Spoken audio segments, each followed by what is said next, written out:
The average person in the UK has only 11 weeks' income saved in the bank. How much do you have saved?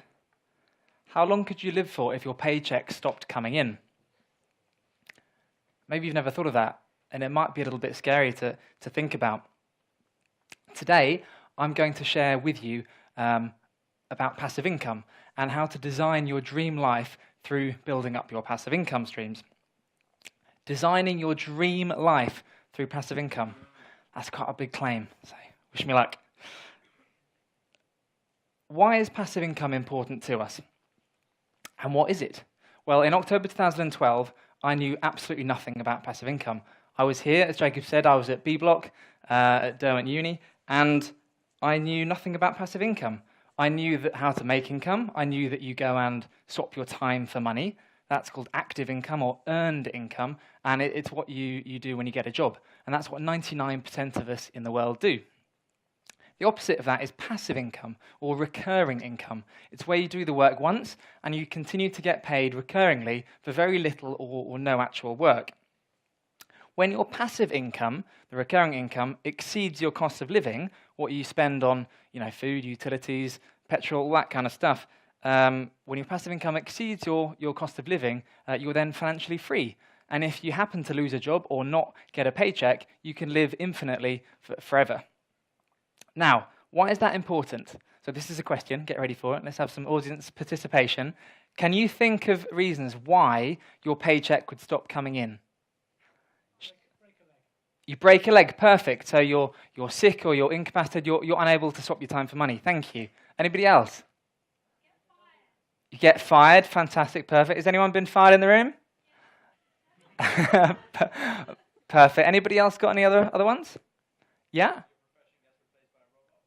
Awesome. That's a really, really good point. So your industry changes. That could be a global financial crisis, or it could be modernization. Things like the Lehman Brothers collapse, or the mining industry, or steel.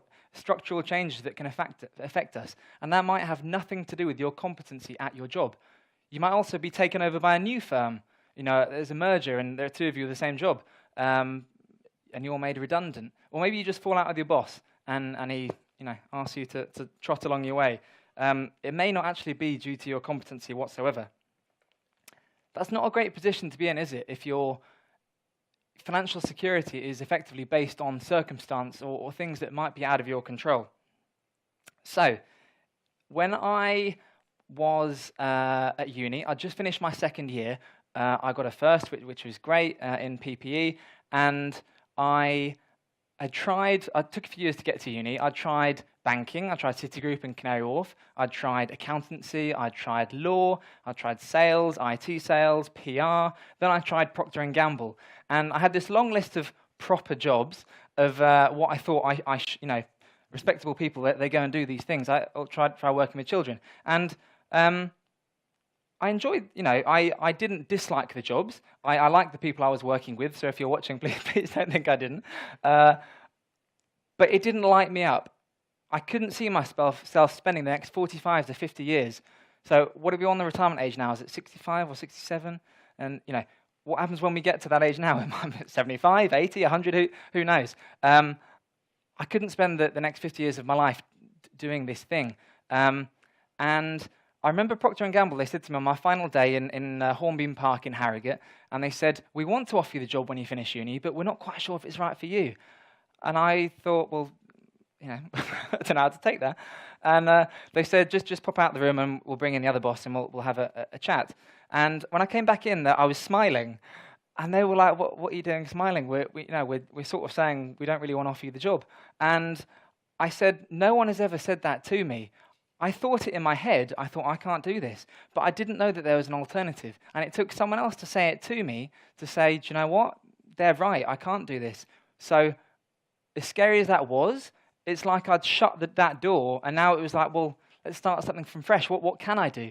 So I went home that night and started Googling, as any self-respecting person does when they're faced with a life crisis. They jump on Google, and I started discovering terms like how can you be your own boss, passive income, wealth creation, and words that I'd never come across before. And I started to read, and I've read about real-life case studies, not billionaires or these incredibly talented people, normal people who had picked a strategy. There are lots of ways of bringing in passive income. I chose property, but there are lots. And they set about taking taking action. Is it get rich quick overnight? No. If anybody tells you it is, the only way of doing that is the lottery. All right. But it can be get rich fast. Whatever that is for you, months, years, it doesn't take long. Continual sustained action can get you the results you want. So I read loads of books, thought great. They asked me, am I still at uni? I was like, yeah, I'm just reading other stuff. And I went along to these I chose property, it resonated with me, but as I say, you don't have to pick property. I went along to these events where I met normal people. I remember a guy called Trevor, normal guy, came across property, boom, he had 30 or 60 odd houses, whatever it was. And I was like, well, if he can do it, I can do it too. So I spent my student loan and I took out a credit card and I invested in myself to learn what to do. I invested in myself, and to cut a long story short, I started with no money and I had no knowledge or education in this kind of stuff. And 2 years later, I had paid off every investor I'd borrowed from. I owned 24 houses with a portfolio worth 3.5 million quid, and I won a few national awards. Now, that doesn't mean I'm special at all. I think the biggest thing I want to get across is anyone can do it. It's a strategy. If someone happens to get a degree, it doesn't mean that they're an absolute legend. They've just done what they've been told. They've rocked up to the classes, they've done the homework, and they've got the result. Whether that happens to be a first or a 2-1 or a 2-2, you get a degree, and it's the same with wealth creation stuff. Some people are blessed with natural ability, and that might get them there a little bit quicker. But anyone can achieve the same results. And the reason I wanted to get into this stuff was because I didn't like the route I was heading down. And unfortunately for people in the UK, 60 to 70% of people don't like their job. 60 to 70% of people don't like their job. And of that, a third of them hate their job. So out of 100 people, whatever it is in this room, 25 people hate their job.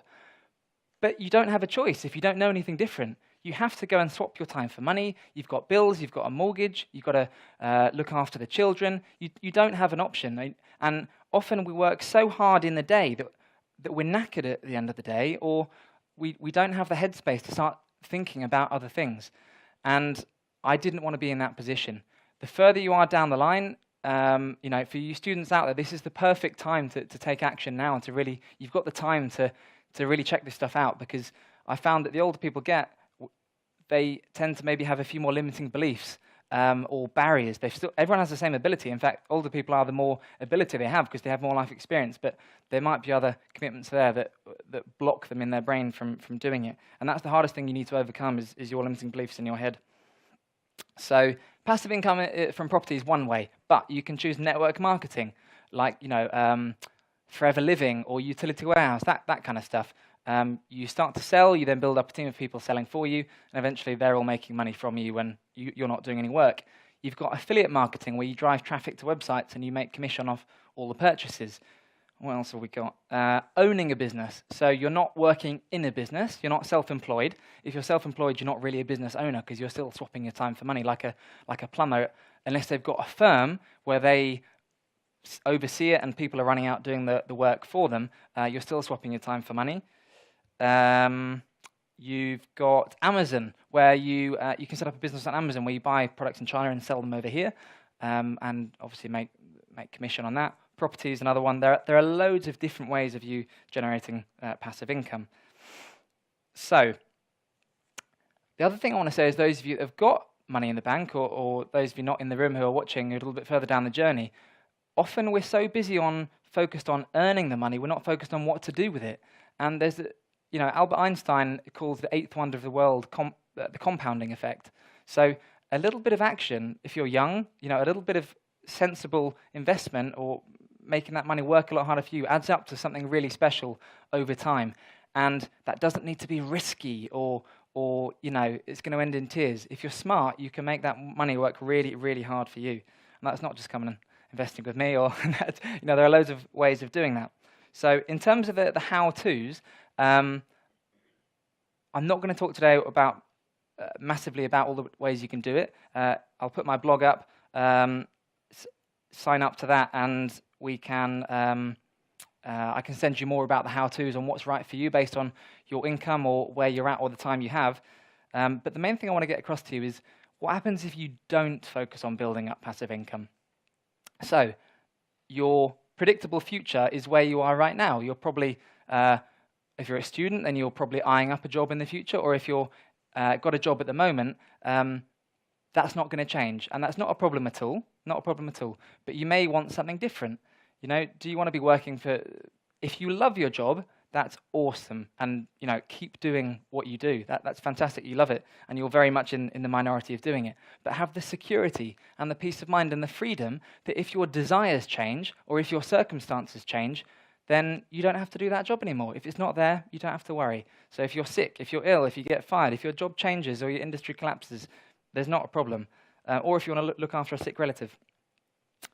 What happens if you do get your passive income? Now, probably some of you in the room are thinking, fancy car, big house, all the material, you know, fancy logo on your shirt, and that stuff is cool, right? It's fun and it's great.